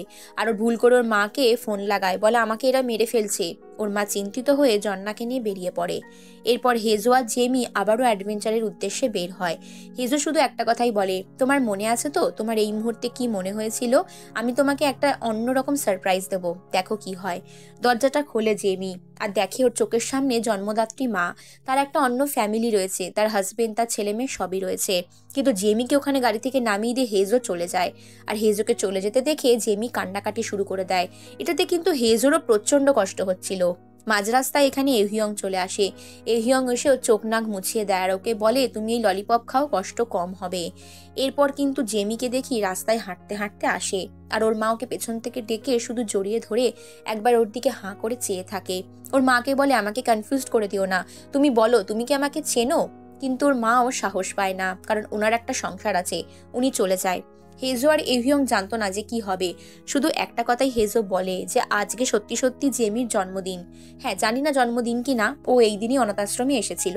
এর মাঝে ইয়োগির ফোন আসে জেমিকে ফিরে আসার জন্য, যেন ও এক্ষুনি ফিরে আসে। কারণ এখানে জেমির খোঁজ করছিল বিয়ম হোজা। আর বিয়ম হোজার সাথে এখানে বংশুকেরও দেখা হয়। বংশুক আর বিয়ম হোজা দুজনেই এখানে হেজো আর এভিয়ং এর খোঁজ করছিল। এরপর আমরা হেজো আর এভিয়ংকে দেখি, ওরা দুজনে একটা রেস্টুরেন্টে খাবার খেতে যায়। এহিয়ং বলে এভাবে না খাবার খেয়ে থাকা উচিত নয়, তুমি খাবার খেয়ে নাও। কিন্তু হেজোর মনটা খারাপ ছিল, ও জেমিকে কেন নামিয়ে দিয়ে এসেছিল এটাই ভাবছিল। এরপর এহিয়ং বলে আমি তোমার মায়ের মতন বকবো। হেজো বলে তুমি কি করে জানলে? আমার মা আমাকে অনেক ভালোবাসতো। এরপর ফ্ল্যাশব্যাকের ঘটনা দেখানো হয়, যেখানে তখন দেখি যে হেজোর মা প্রথম যখন জানতে পারে যে এখানে ওদের নিজের ছেলে নয়, ওদের স্পামটা অদল বদল হয়ে গেছে, তখন এই ঘটনাটা ওর বাবার কাছ থেকে সম্পূর্ণ লুকিয়ে যান। আর উনি ওটা একা অবজার্ভ করে।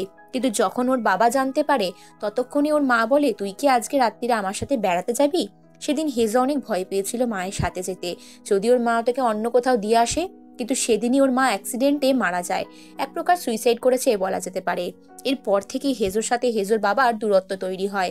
ওর বাবা ওর মায়ের মৃত্যুর জন্য ওকে দায়ী করত, আর ওকে অবহেলায় ওর সাথে কথাবার্তা বলা বন্ধ করে দিয়েছিল।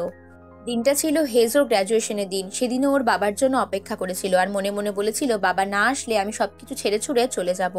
এই পুরো ঘটনাটার গল্প এভিয়ং এর সাথে বলতে থাকে, আর বলে তারপর থেকেই আমি এখানে আবারও বংশুকের সাথে জড়িত হই, আর তারপর আমার জীবন তো এভাবেই চলছে।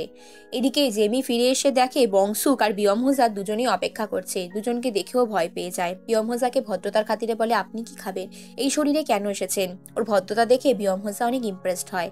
এদিকে এভিয়ং গাড়ি চালাতে থাকে আর বলে আমি তোমাকে দেখে জেলাস হয়েছিলাম, যে কারণে আমি তোমাদের মতো লাইফ লিড করতে গেছিলাম, কিন্তু আমি ব্যর্থ হই, আর তারপর মাকে ফোন করে ফেলি।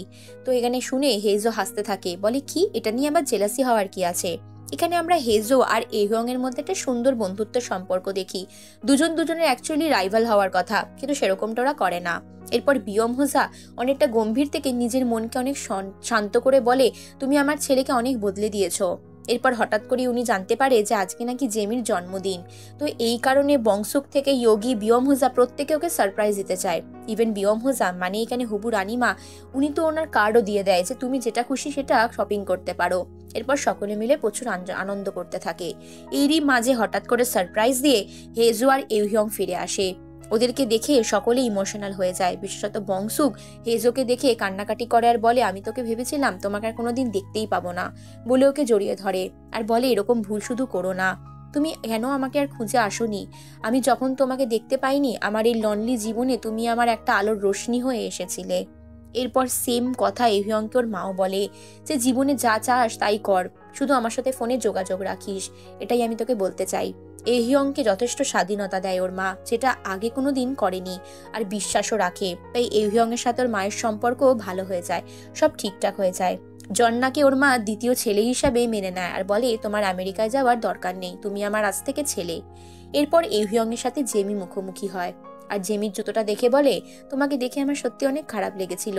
যাই হোক, এরপর হঠাৎ করে হেজো আর জেমি মুখোমুখি হয়। এভিয়ং বুঝতে পারে ওরা সত্যি মেড ফর ইচ আদার। এরপর দূরে গিয়ে জেমি ওকে জড়িয়ে ধরে। হেজো বলে আমি তো ভেবেছিলাম তুমি আমায় মারবে। জেমি বলে সেরকম কেন করব, তুমি সুস্থভাবে ফিরে এসেছো, এটাই আমার জন্য অনেক। তবে একটা কথা বলি, তুমি আমাকে এরকম মাঝ রাস্তায় ছেড়ে দিও না, আমি প্রচুর ভয় পেয়ে গেছিলাম। আর যখন আমি অসুস্থ হয়ে গেছিলাম তুমি তখন কেমন যেন আমার জন্য কাঁদছিলে। আর এই জুতোটা তুমি কত কষ্ট করে যে খুঁজেছো সেসব আমি সব দেখেছি। আসলে তুমি নিজের ফিলিংস কোনোদিন জানাতে চাওনি। এরপর জেমিকে নিজের কাঁধের ওপর তুলে নিয়ে ওই স্থান ত্যাগ করে। এদিকে সকলে পার্টিতে প্রচুর এনজয় করে, কারণ আজকে জেমির জন্মদিন। দূর থেকে এই দৃশ্যটা দেখে হেজো অনেক আনন্দ পায়। ও ভাবে মৃত্যুর আগে এদের সকলকে হাসি মুখে দেখছি, এর থেকে ভালো আর কি হতে পারে। রাতের বেলা সকলে চেয়ারে কোনো ক্রমে ঘুমিয়ে পড়ে, কিন্তু হঠাৎই মাঝরাতে এখানে জেমির ঘুম ভেঙে যায় একটা শব্দে। হেজো এখানে চোখে কিছু দেখতে পাচ্ছে না, সব দৃশ্য ঝাপসা। তাও কোথাও একটা যাওয়ার জন্য চেষ্টা করছে। মাঝ রাস্তায় চলে গেছে। ও শুধু বলে আমার গাড়ির চাবিটা নিয়ে এসো। এরপর রুমে ফিরে এসে ও গাড়ির চাবি নিতে আসে, আর এতে করে সকলের ঘুম ভেঙে যায়। কিন্তু হেজো কাউকে কিছু না বলে ট্যাক্সি নিয়েই বেরিয়ে যায়, জেমিকেও পেছনে ফেলে দেয়। এরপর ছুটতে ছুটতে ও নিজের পালিত বাবার কাছে চলে যায়। বাবাকে গিয়ে জড়িয়ে ধরে বলে আমি তোমার কাছে ফিরে এসেছি, আমি তোমারই ছেলে। ওর বাবাও জড়িয়ে ধরে বলে হ্যাঁ আমি জানি, আমি তো বলেছি তুই আমারই ছেলে। ওর বাবাও কেঁদে ফেলে। অনেক বছর আগে যে ভুলটা ওরা একে অপরের সাথে করেছিল সেই ভুলগুলোকে শুধরে নেয়। আর ওর বাবা বলে তোর জন্য আমার ঘরের রাস্তা খোলা রয়েছে। মিস্টার চে বলে তোর ঘরে তুই যা, তুই সব দেখতে পাবি। ঘরের ভিতরে দেখতে পায় যে এখানে ছোট্ট মেয়েটির ছবি রয়েছে, আর ওর রুমগুলো একই রকম ভাবে সাজানো রয়েছে যেরকমটা এই আজ থেকে বহু বছর আগে ছিল। নিজের রুমে গিয়ে হেজো শুয়ে পড়ে আর বলে সত্যি এরকম শান্তি কোথাও আর নেই। কিন্তু হঠাৎই জানলা ঠকঠক করে জেমি। জেমি জানলা দিয়ে দেখা করতে এসেছে। জেমি সবসময় ওকে পিছু করেছে। দমকলের গাড়ির সিঁড়ির হেল্প নিয়েও ওদের বাড়ির দরজায় এসেছে। এরপর হেজোকে বলে তুমি বেরিয়ে এসো।